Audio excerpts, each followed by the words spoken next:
Okay, some quick tips. Say you only know this basic pentatonic scale. Like every time you go to solo, you only use this scale. Well, I'll show you some cool little tricks you can do in it, I suppose. So this one's not really a trick, I wouldn't say. It's just an extra note to the scale, and if you don't already know it, then it's really helpful. And it's just the Bose scale. Like, if you haven't learned that already, then it really adds. So.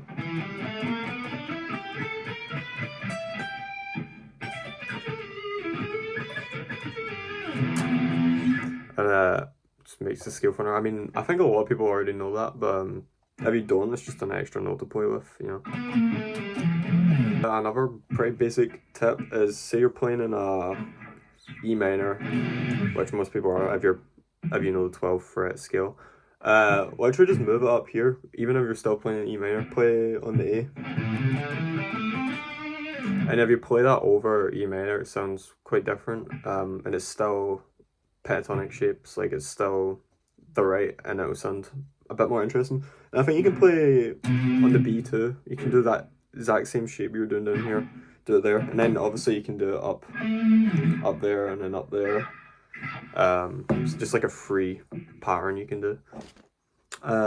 Next one is technically a different scale, but it's just the pentatonic scale with one note moved, and it's the dominant scale, so I'll put up the little tabs for it, but it sounds really interesting.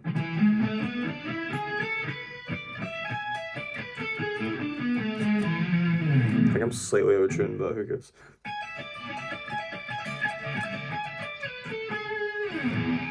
But that sounds really interesting, and all this is just like a little note up. If you like play between regular pentatonic and then just casually add one of those little weird notes in there, that can sound more interesting too. Just might surprise someone, say like you're playing like a solo and then you just hit this weird note, and it always sounds interesting. Another thing I've mentioned before, and it's quite Marty Friedman. I think that's where I learned it from roughly. And it's just bending from different notes. So say, you know, you have your this, and it bends up into the E, like well, you can just like bend it from a different note that's not on the scale. So say you want to hit the E, or you can, instead of going on the 15th fret, you can go on the 16 and bend it half that, like, and then it just sounds a lot more interesting, because technically you're playing a note out of key, but you're going into the right note, so it still works, and typically it sounds nice anyway. Or you can like do it here, like, and then it's just like way more interesting, like when you do that. Yeah, so you can just like mess about with it, hit random notes you'd never hit. Some of them will sound bad, and then some of them sound interesting, a bit more exotic. You probably end up playing like a different scale that you don't even know the name of, without realizing that you're playing a different scale that you don't know. And another similar thing, it's basically just the slight equivalent of it. So say like you're playing like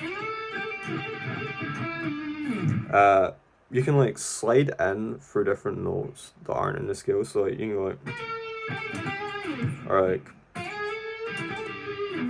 you know, like it's so quick, the sound, that it doesn't sound out of key. It just sounds more interesting, like if you slide in from a new note. So I try that out, just experiment, you know, slide in from weird notes. But yeah, like, can I just like quickly slide in between different notes and stuff? And I don't know, it sounds a little more interesting sometimes.